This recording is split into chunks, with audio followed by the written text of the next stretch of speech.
You're riding faster than everyone, Ross!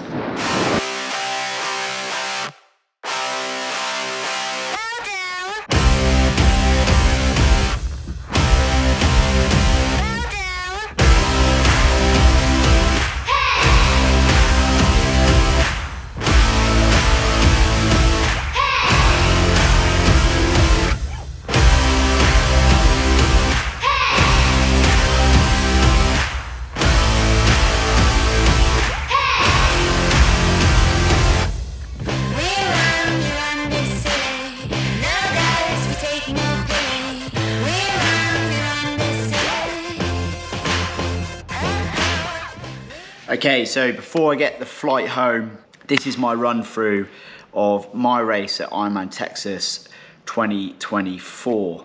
So alarm went off at 4 AM, lucky enough to be staying about 20 or so minutes from the start. So getting up, having some porridge and making my way down to where your bikes are racked initially was relatively stress-free.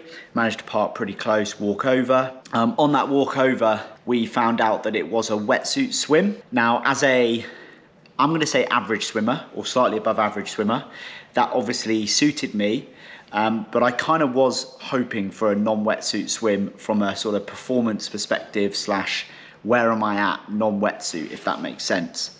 However, what a wetsuit swim did enable me to do, and something that I was finding challenging logistically to work out how I would do it during the race, was I could tape my calf up with kinesio tape. I could wear my compression calf guards and then my aero calf guards over the top of that. And that was effectively as much as I could then give my calf to support it to hopefully maximize how far I could get into the run, etc. So a wetsuit swim did allow me to do all of that, and then I wouldn't have to do it in T1 or T2, etc. The 60 or so minutes from getting to my bike and so forth pre-race went pretty quickly. There is a lengthy walk from it's not a split transition, but it's a point-to-point swim. The walk from the bike transition where your bags are on that over to the swim start and then dropping off your special needs bags, etc., does take about 20 or so minutes. And obviously while you're walking, you can't do some of the stuff you'd want to do like pre-race, you know, warming up, stretching anything, eating stuff, etc. So the 60 minutes seemed to evaporate pretty quickly. Because of that, and I sort of was a little bit rushed, particularly as I wanted to be, you know, one of the first age groupers in the water, my normal plan of taking on gels at set intervals pre-swim didn't quite go how it normally does, and I actually ended up having 3 gels, 2 of which were caffeine gels, 15 minutes before the race. And I sort of circled back to that a bit later on, as I think that contributed to not having a great day in some respects. As for the swim, I think it went quite well. I felt faster and stronger than I did in Oceanside, which was good. That I did feel better in the water training between Oceanside and Texas. But in theory, this should have been a slower swim as such in a wetsuit. Both swims are in a wetsuit, but obviously it's fresh water, not salt water. But I felt really good, and I did sort of attack the first a few hundred meters. I changed my watch to auto lap every 500 meters, so I had a rough idea of how long was left and how far I'd been swimming for, and I found that really useful. So I had an idea of how far out we had to go before we turned to come back, etc. I'm still not a big fan of these rolling starts with 5 athletes in the water at a time. I think they should do like an elite age grouper wave, or those that want to race for awards wave. It would be about 100 people. It wouldn't be too much. We see it at Roth with the sub 9 hour wave. We see it at outlaw events, etc. But I do think it detracts from the race a little bit, and it gives me less chance to find some feet to swim on. But overall, the swim was pretty good. Actually, on the exit of the swim, taking my wetsuit off, my strap on my watch unclipped and my watch fell on the floor. I managed to obviously pick it up and I shoved it in my tri-suit straight away. I had no idea at that point what time I'd swam. Ran into T1, I did feel my calf sort of twinging, sort of saying to me, why are you running? We shouldn't be running, which gave me some pretty negative thoughts when I was then getting on the bike initially. That was the bit I was almost dreading most about the race the day before, was what if it already goes in T1? Like what do I do then, sort of thing. So it didn't go, it didn't tighten up, it didn't do what it's been doing, but it definitely was like a little warning sign. For that reason, T1 wasn't my quickest. I'm normally famous for getting through T1 pretty quickly. However, I entered T1 in 70th position overall, and I left 45th. So I did overtake 25 people in transition. I think that is the most, particularly of anybody, you know, in the top couple of hundred. So yeah, it's still a relatively speedy T1, but by no means did I leg it through. Got onto the bike. The bike course initially had an out and back, which was about 4K into the bike where it started. And we measured the out and back as about 5K out, 5K back. So as long as I'd swam pretty well, I knew in my head there was no way I wasn't going to see the top age group men and or women. And therefore I would be able to gauge where I am in the race fairly early on. I didn't really manage to do that because there were actually quite a lot of pro women. I actually saw Fenella, for example, on that out and back. She was literally just finishing it as I was starting it. And I also saw the back end of the pro men's race. So it was very difficult to pinpoint how many boys and girls were there. All I knew at that point was there weren't as many as I kind of expected. And by 20K on the bike, which would have been the end of that out and back, I was 23rd overall. So I jumped another 22 places in the opening 20K. We then rode to the toll road. The toll road was 20 miles into the bike. By that point, I'd sussed out a couple of the guys around me that were decent on a bike. I knew one of them fairly well. And there was I don't even know where he's from. I can't even remember his bib number, but he had a bright, colourful suit on. He was riding pretty strong. He actually instigated asking if I wanted to do turns for 5 minutes, which I was happy to do. And I tried to say, if it's just the two of us, we should do 10 minutes on the toll road. We don't need to necessarily swap as frequently. We then rolled up to the toll road and there was 3 or 4 of us. And I thought this would be quite a good group to work with, particularly on that first lap with the headwind. And as we went down the slip road, there was about 15 guys in a sort of pace line. My initial, I didn't check or we didn't have a conversation or anything, but my instinct was we need to just blow through these guys straight away. Don't give them a chance. If 1 or 2 of them come with us, great, but we're certainly not going to sit in a line of now what would be 20 plus people. So I went off the front, I overtook all of them. I only did 2 minutes at 290. And I think it was 10 minutes at 268, 270. So I didn't go that hard, but I got away. And when I turned around after 10 minutes, I could still see them, but I was the only one who'd got away. I was obviously motivated by that. Well, great, just got rid of 15 people. The other part of me was damn, I'm now on my own. And although I haven't burned many matches getting away, you've got to make it stick. So I ploughed on and it took me 58 minutes or 57 minutes to do the just over 20 mile into the pretty savage headwind to the top end of the course. I saw Billy and Amy a couple of times on that and I got the feedback I kind of wanted that said, you're one of the fastest on course. I was up to 4th in my age group, 4th overall, sorry, and just the really quick swimmers ahead. I could see the back of the female pro race. I'd already gone past a few of the male pros. And therefore, I thought this, game on. This is exactly where I wanted to be. I've managed to get away from this big group, etc. Turned and we had a tailwind. And it was probably one of the strongest tailwinds I've ever ridden in, particularly for 20 plus miles. Sort of averaged well over 30 miles an hour for 30 minutes. So it was sort of an hour out and 40 minutes back. It was that strong. I didn't ride the tailwind section hard enough. This is a big lesson from the bike. I rode out at just over 250 watts, which is decent Ironman power for me. I only rode about 200 watts home, and I definitely made the mistake there of riding too easy. I actually then got caught by a couple of the guys, not from the group, but that I picked off as such. The second way out was very hard. Mentally, you knew what was going to come. You knew you were going to have to go around a lot of age groupers on their first lap. But as soon as we made that turn, it almost was like a button. I had a quad pain that I hadn't had before. It felt like, I don't even know what it felt like, but I basically felt like I was pedaling with one leg for a while. There was a guy called Chad who I raced in Oceanside.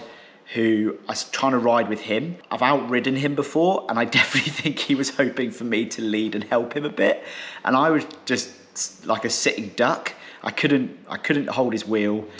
Really, I was trying to like not get dropped, but be with someone and distract myself that way. We managed to get to the end of the course, turn around. I got caught by the colourful suited guy at this point. He was quite a big guy and clearly a good bike rider, but that tailwind section, he absolutely dominated. I tried to stay with him and I just couldn't. I had a 54.11 and I wasn't spinning like 110 RPM like I could have done. But yeah, I just didn't think people would ride the tailwind section that hard. And I reckon I lost about 6 minutes overall, from like 3 minutes on the first, 3 minutes on the second, looking at other people's sort of splits and data and so forth. So yeah, lesson learned there in terms of, yeah, I took it too easy. I was like, great, I should have a rest. This is brilliant. So finished the second tailwind section, pretty much matched the time I did on the first lap. Came off the highway, the toll road. You've got about 12K back to transition. I got caught along there by 3 or 4 guys that had been in that massive group that had obviously shelled the rest of the guys over time, a bit of attritionally. Didn't know any of them at the time, but one of them was Eric from the old Zwift Academy. Didn't know that till after the race, hadn't put 2 and 2 together, partly because I think he's resprayed his bike. But rolled into transition, like a minute or 2 down from them. Amy told me I was still 8th overall. But as soon as I got out of my bike shoes and was doing the run around the transition, my feet were in agony. I'd felt it a little bit in my bike shoes, but I don't even know why my feet hurt so much. I staggered around transition, and at that point I wasn't even worried about my calf. I was worried just how am I going to walk this marathon. You know, in my head I'd plan C was walk the marathon, and at this point I was thinking, well, there wasn't a plan for sore feet, can't run, can't walk, etc. Pretty much walking most of the first kilometre. I had a bottle of fluid with me, I had some fuel with me, so I just basically gave myself that first kilometre to sort of finish a lot of that off, or drink it and take on a gel and do those things rather than worry about my feet and so forth. And after about 3K, as it does a lot of times with these sort of things, you know, an Ironman is a long way, things change. 3K sort of 10, 15 minutes later, you start to feel a bit different. My feet pain had settled down and I got running again.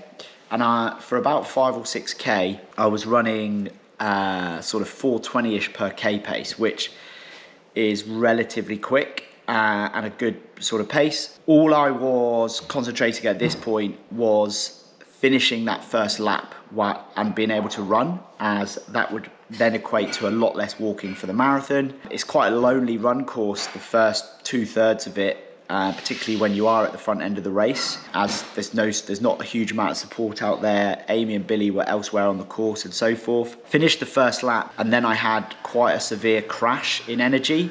So my 15th K was actually my slowest one by quite some way. I think I said something to Amy like, I think I'm going to fall asleep. And this is where, only on reflection now, post-race, I think I had way too much caffeine. Just keep moving. She's winning. She's fucking smashing it. Kat is right on her tail, but I'm going to fall asleep. just keep moving. Take some energy. Top